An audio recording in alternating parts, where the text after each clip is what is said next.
Another Breakfast with Benz podcast. Tim Benz and Chris Adamski this week.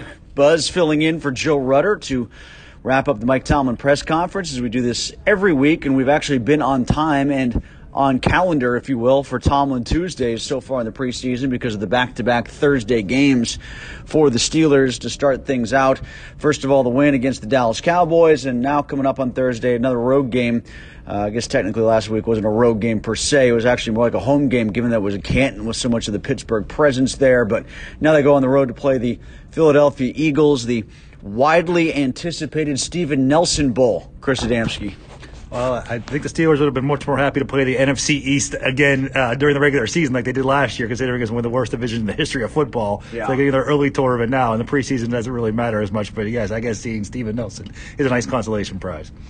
How do you think they're getting around his absence so far this year? What do you think about their strategy, their game planning, with how they're adjusting the secondary so far?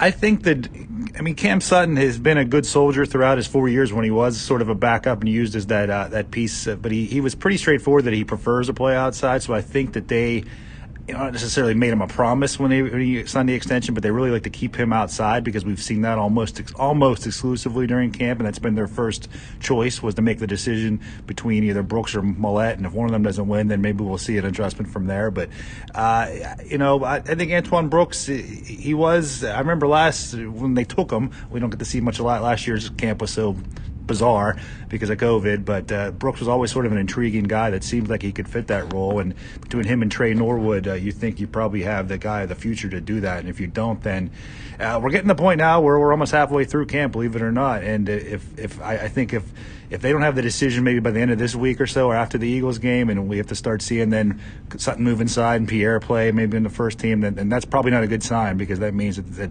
two of their options failed. Well, Norwood has been a talking point coming out of the first game because he did block a kick. He almost had an interception, broke up a pass in the red zone. He seems like a smart guy. He's a versatile guy. His personality, at least away from the field, reminds me very much of Mike Hilton. He was described very much like Mike Hilton by Mike Tomlin on draft day when he called him a Swiss Army knife.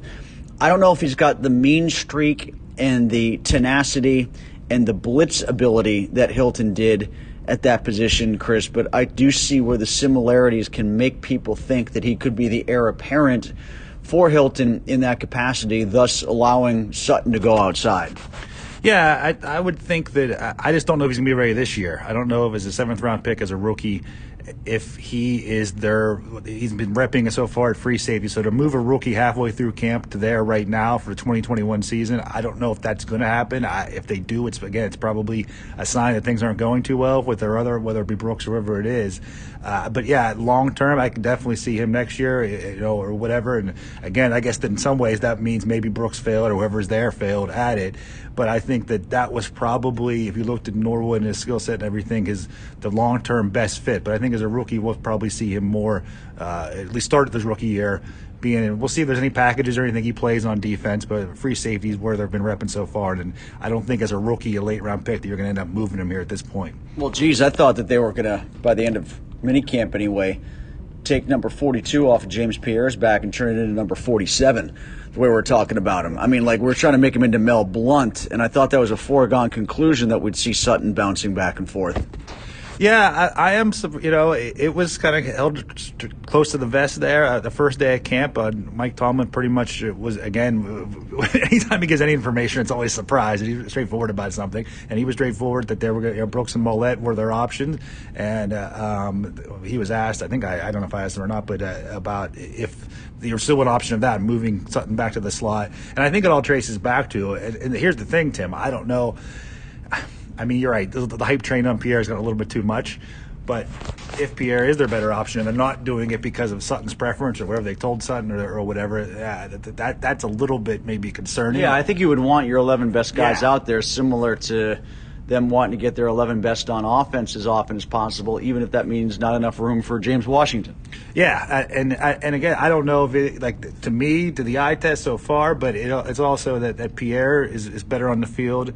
But I think also if you develop a true, Mike Hilton types aren't easy to find. I know that he was an undrafted guy who was cut twice, so in that sense he was easy to find. But to get that prototype, and that's what they're looking for, isn't necessarily maybe going to happen. It's not that easy to do. And, we'll see how it plays out. It's still relatively early. But like I said, you're down to 3 preseason games. You're 4 weeks before the season starts now. That still is an eternity in some ways, but in other ways, you're kind of running out of time. And I just don't know if that's I guess at this point, you'd probably have to see a reason for it, whether somebody struggles in the game. If you see Brooks struggle in any preseason game or two or in practice, before I think that they would resort to that I don't say panic button, but that hitting that break in case of emergency button to move Sutton back to the slot. Well, let's get to one of the brush fryers that Mike Tomlin talked about during his press conference on Tuesday, and that is T.J. Watt's quasi-work action that's taking place here so far, with him being on hand but not participating in team drills.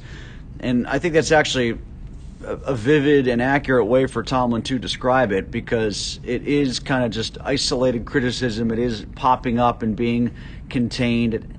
We haven't seen any barbs from his agent. We haven't seen him being called out by anyone for not participating. So brush fire, yes, but at what point does it turn into a towering inferno? Yeah, that's kind of first off. In my personal opinion, he's out there. He's not as if he's staying away or he's just standing on the sideline, arms crossed, not in his jersey. His jersey, he's out there. He's doing plenty of work. So I want to make sure I paint that picture to everybody.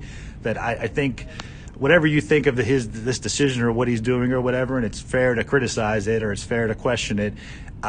He is not. It doesn't seem as contentious, right? He's out there. You see him. He's doing drills. He's running. He's pulling sleds, whatever footwork type things. Okay, he's out there. He's been there every single day so far. So that's the first point.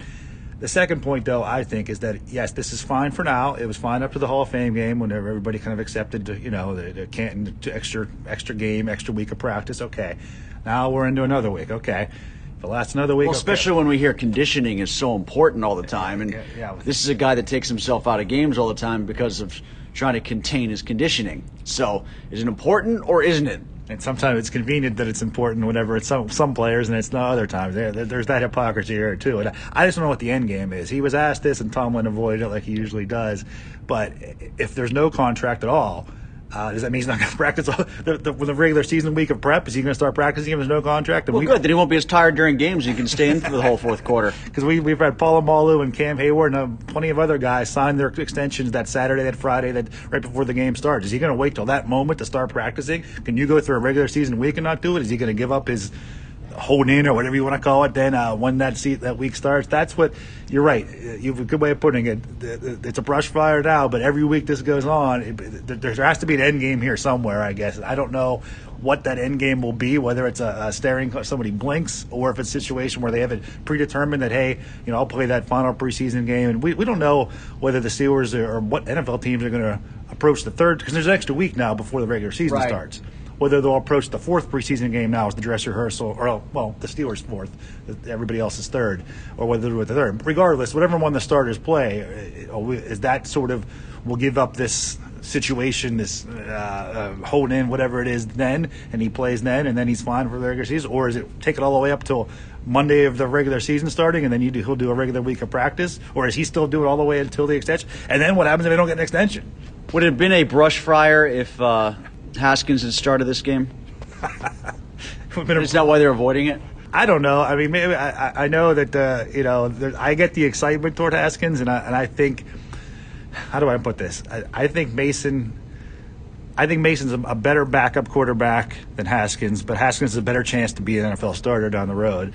And if you're looking for that, so I think in 2021, to me, I don't want to say it's been determined, but I think Mason Rudolph's going to be the number 2 in 2021 this season. We'll know what happens. But now when Ben retires, maybe Haskins is the quarterback in 2023. I don't really see it, but it's still possible as the future long-term successor that maybe Rudolph isn't. But I think for this season with Ben, you're better off having Mason as the backup. So I think they'll have Mason start all 3 games or 4 games if Ben doesn't play any. Last thing, what should or shouldn't we read into Kendrick Green starting at center? We had a robust debate. You said the challenge flag there was thrown on that because I inaccurately, I guess, tweeted. He said we should look into it. I thought that's what he said too, and then I listened back to the tape, and it was pretty clear that it was shouldn't. Right, so we went back to the tape. We're in the same room right here. You can kind of hear it echoing a little bit. There are some odd acoustics in this room that can give you a different read. It's like being the line judge versus the back judge in a tight call.